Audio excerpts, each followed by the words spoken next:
Selamat datang di Beetle Channel, semoga kita bahagia. Jangan lupa subscribe, like, komen dan share agar channel ini semakin berkembang. Terima kasih. Bab 561 Terence percaya bahwa dia pasti akan menghasilkan banyak uang suatu hari nanti. Dia begitu penuh percaya diri sehingga dia merasa benci ketika dia mendengar bahwa Jasper telah menjadi orang besar. Dari sudut pandangnya, kesuksesan seperti yang digambarkan oleh sekelompok kerabat pedesaan yang miskin bukanlah sesuatu yang istimewa. Namun, dia diliputi kecemburuan yang luar biasa setelah melihat villa mewah dan deretan BMW yang diparkir di depannya. Itu adalah kemewahan di luar mimpi terliarnya. Tidak bisakah dia membagi sebagian uangnya dengan kita karena dia sekaya itu? Kita kerabatnya. Yang dia lakukan hanyalah memamerkan kekayaannya. Bagaimana orang seperti itu bisa berhasil dalam hidup? Bahkan jika dia kaya, itu hanya sementara. Dia pasti bangkrut di masa depan. Terence lain bergumam dengan gigi terkatup. Ketika Jasper tiba di Hotel Shangri-La, kerabatnya sudah berada di sana selama lebih dari 20 menit. Semua orang duduk di kursi masing-masing sementara mereka terlibat dalam obrolan berisik. Masing-masing dari mereka mencoba yang terbaik untuk menjaga ketenangan mereka di depan satu sama lain. Mereka mencoba yang terbaik untuk tidak menoleh untuk melihat-lihat, membuatnya tampak seakan mereka sering menghadiri acara-acara mewah seperti itu. Namun, kenyataannya adalah tidak satupun dari mereka yang pernah makan di hotel bintang 5. Mereka bahkan tidak tahu cara menggunakan serbet dengan benar. Beberapa dari mereka memasukkannya ke dalam kerah mereka atau meletakkannya di bawah piring makan mereka, sedangkan yang lain menggunakannya sebagai handuk untuk menyekat tangan mereka sebelum mengepalkannya dan membuangnya. 3 meja di ruangan itu sudah disajikan dengan piring-piring makanan dan minuman. Anak-anak menatap hidangan lezat dengan penuh semangat. Namun, orang dewasa memukul tangan mereka ketika mereka mengulurkan tangan untuk mengambil makanan. Meskipun orang dewasa juga ingin mencoba hidangan yang luar biasa yang belum pernah mereka lihat sebelumnya, tidak ada yang berani menyentuh peralatan mereka sebelum Jasper datang.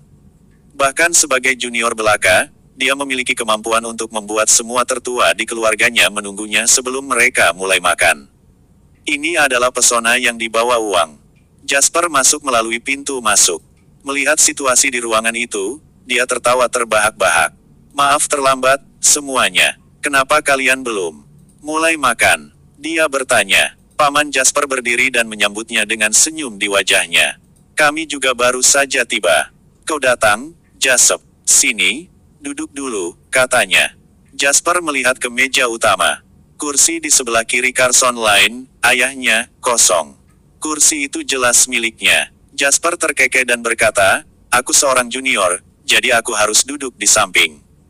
Jika aku duduk di tempat yang prestisius seperti meja utama, aku mungkin akan dikritik. Kerabatnya juga tertawa terbahak-bahak.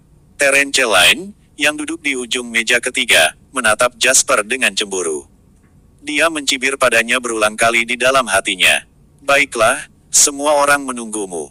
Cepat, semua kursi sama. Carson Lane mengantar Jasper ke sampingnya dan memaksanya duduk di sampingnya. Setelah menginstruksikan para pelayan untuk mulai menyajikan hidangan, Jasper mengobrol sebentar dengan para tetua yang duduk di mejanya. Dia kemudian berdiri dan mengangkat gelasnya. Semuanya, hari ini menandai akhir tahun bagi kita. Mari kita tinggalkan masa lalu dan sambut awal yang baru, katanya riang di depan kerabatnya. Toleransi alkohol aku cukup rata-rata, jadi aku tidak akan bersulang untuk masing-masing dari kalian. Oleh karena itu, aku akan bersulang untuk kalian semua sekarang. Ini untuk awal yang baru dan kedamaian di tahun yang baru. Semua orang menunjukkan respons yang baik terhadap ucapan Jasper. Mereka berdiri, dan mereka yang bisa minum alkohol minum dari gelas mereka sedangkan mereka yang tidak bisa minum meneguk minuman mereka. Namun demikian, semua orang yang hadir mengosongkan isi gelas mereka. Jasper meletakkan gelasnya yang kosong dan baru saja akan kembali ke tempat duduknya ketika Terence berdiri di ujung meja ketiga. Dia membawa sebuah kotak besar dan memberitahu Jasper, ini ginseng liar yang kau minta dari keluarga kami, Jasper Lane. Aku membawanya untukmu hari ini. Nada suara Terence dingin dan kaku.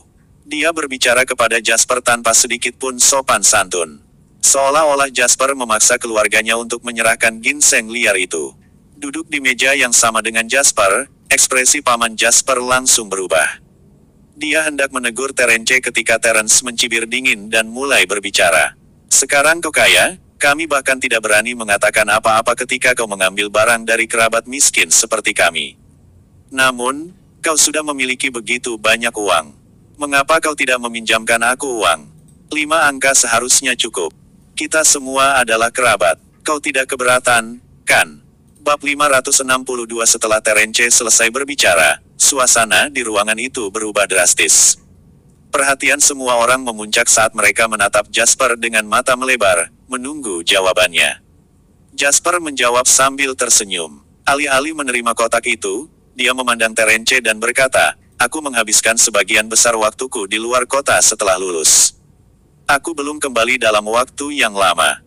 Bolehkah aku tahu siapa kau?" Terence mencibir. "Kau adalah figur terkemuka dan bos besar sekarang. Tentu saja, kau tidak memperhatikan kerabat miskin seperti kami.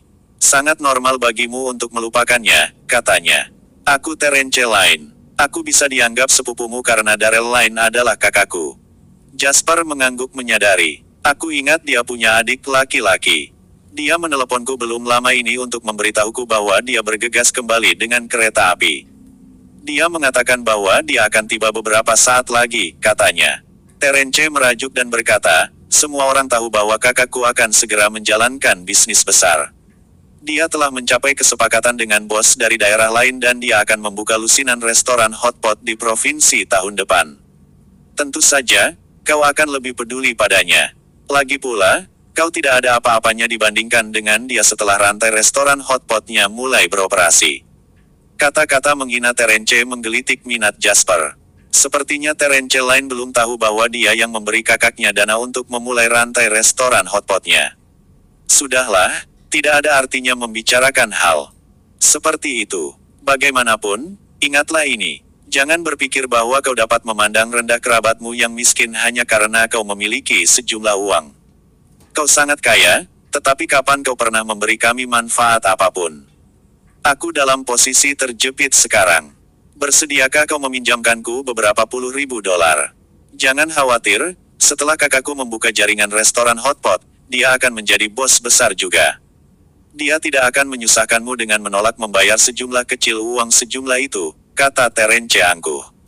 "Terence Lane." Paman Jasper berteriak marah.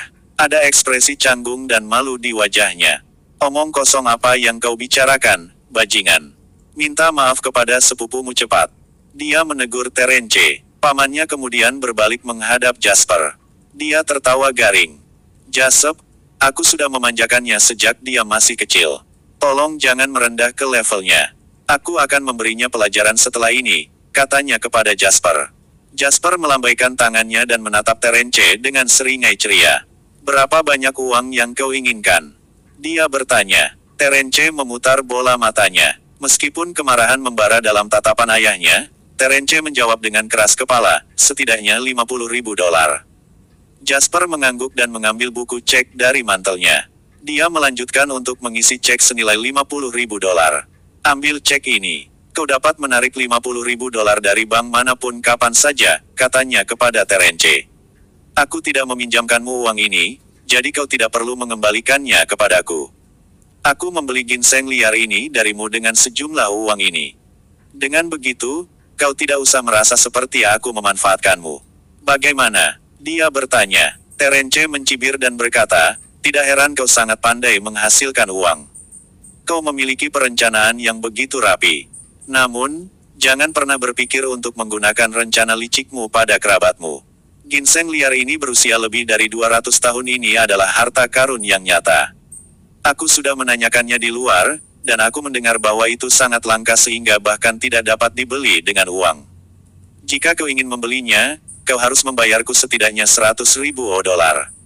Jasper menulis cek 50 ribu dolar lagi tanpa mengucapkan sepatah kata. Dia menyerahkan kedua cek itu kepada Terence dan mengatakan kepadanya, "Ini 100.00 dolar yang kau minta." Terence memperhatikan bahwa Jasper sedang sangat tenang sekarang. Dia bahkan tidak berpikir dua kali sebelum memberinya 100 ribu dolar. 100 ribu dolar adalah jumlah uang yang monumental untuk setiap keluarga rata-rata di luar sana. Pada saat itu, Terence menjadi tidak puas setelah menyadari betapa kayanya Jasper. Keserakahan langsung mengaburkan pikirannya saat dia mengangkat kepalanya dengan marah dan berkata, "Itu tidak cukup. Beri aku setidaknya $200.000. Jasper terkekeh ringan dan menyimpan kedua cek itu. "Pertama, kau menginginkan $50.000, lalu kau menginginkan $100.000. Aku telah memberikan semua yang kau minta. Namun, kau sekarang menuntutku untuk memberimu $200.000. Apa kau anggap aku bodoh yang tidak mengerti angka? Karena kau tidak menjual barangmu, ya sudah. Ambil kembali," katanya dengan nada datar. Bab 563 ekspresi Terence berubah. Tepat ketika dia akan mengatakan sesuatu, ayahnya menamparkan wajahnya dengan keras. Pukulan keras bergema di seluruh ruangan. Terence tercengang oleh pukulan yang jelas dan keras itu. 20 atau lebih kerabat di ruangan itu juga terlihat sangat terkejut. Mendisiplinkan anak adalah tindakan yang memalukan, dan itu seharusnya dilakukan di rumah sendiri. Terlebih lagi, Terence lain sudah berusia 20-an. Dia tidak pada usia di mana dia harus dipukul oleh orang tuanya. Namun, tidak hanya ayahnya memukulnya, tetapi dia juga melakukannya di depan begitu banyak kerabat. Dia bahkan tidak menunjukkan rasa hormat kepada Terence. Ini menunjukkan betapa marahnya dia. Ayahnya menerjang dan mengambil kotak itu dari Terence. Dia sangat marah sehingga suaranya bergetar. "Kau anak pemberontak. Aku membesarkanmu tanpa alasan." Dia berteriak. Dia kemudian berbalik dan menyerahkan kotak itu kepada Jasper. "Jasper, Terence hanya bertingkah seperti itu karena aku belum membesarkannya dengan baik. Tolong jangan menyimpan dendam padanya. Bagaimana kami bisa menjual ini kepadamu? Bagaimana kami bisa meminta uang sebagai imbalan atas hadiah ini?" Dia berkata dengan nada meminta maaf. Jasper sama sekali tidak menginginkan ginseng. Namun, dari tatapan putus asa pamannya, dia tahu bahwa kejadian ini tidak akan berlalu dengan mudah jika dia tidak menerimanya. Karena itu, dia meletakkan kotak itu di samping. Pada saat yang sama, dia mengeluarkan 2 cek itu lagi. "Paman, aku berniat membeli ini darimu sejak awal. Ginseng liar yang berusia lebih dari 200 tahun memang berharga. Simpan $100.000 ini." Tepat ketika pamannya hendak mengatakan sesuatu, Jasper tertawa terbahak-bahak. "Paman, jika kau tidak menerima uang ini, aku tidak akan mengambil ginseng liar ini darimu. Meskipun kita saudara, penjualan tetaplah penjualan. Sangat mudah untuk mendapatkan $100.000, tetapi mendapatkan ginseng liar berusia 200 tahun adalah sesuatu yang murni keberuntungan. Aku yang diuntungkan dalam tawaran ini. Tidak ada yang bisa menunjukkan kekurangan apapun dalam argumen Jasper yang masuk akal." Semua orang setuju dengan Jasper dalam hati. Meskipun Jasper kaya, dia tidak memandang rendah kerabatnya. Perilaku dan tindakannya juga sangat matang dan dipikirkan dengan matang. Jadi, mudah bergaul dengannya. Satu-satunya orang yang berpikir sebaliknya adalah Terence lain. Terence meraba wajahnya. Rasanya menyengat saat disentuh. Meskipun wajahnya terluka karena tamparan, dia lebih marah karena rasa malu yang luar biasa yang dia alami. "Ayah, dia hanya menggunakan uangnya untuk menenangkan kita. Mengapa kita harus menjilatnya seperti ini? Selain itu, dia juniormu. Dia harus memanggilmu sebagai pamannya. Jangan membungkuk begitu menyedihkan di depannya. Aku ingin tahu siapa yang akan tunduk kepada siapa setelah kakakku kembali dan mulai menjalankan bisnisnya." Terence berteriak sambil memelototi Jasper dengan marah. Setelah mendengarkan apa yang dia katakan, ayah Terence sangat marah hingga dia hampir pingsan. "Kau bajingan, kau benar-benar bajingan." Ayahnya berteriak padanya sambil menghentakkan kakinya sendiri. "Apa kau tidak tahu bahwa sepupumu lah orang yang mendanai bisnis kakakmu?" Dia berteriak. "Kau benar-benar tidak mampu. Yang kau lakukan hanyalah memandang rendah orang lain. Kau pikir orang lain memandang rendah dirimu jika mereka memperlakukanmu dengan sedikit rasa tidak hormat. Mengapa kau tidak melihat dirimu sendiri saja? Apa kau memiliki sesuatu yang layak untuk dikagumi orang lain? Jasper sudah banyak membantu keluarga kita. Lihatlah segala sesuatu yang telah kau lakukan dan katakan. Apakah ini sesuatu yang akan dilakukan oleh manusia yang baik? Kenapa aku punya anak sepertimu?" Terence tercengang setelah mendengar apa yang baru saja dikatakan ayahnya. Dia hanya mendengar satu hal dengan jelas.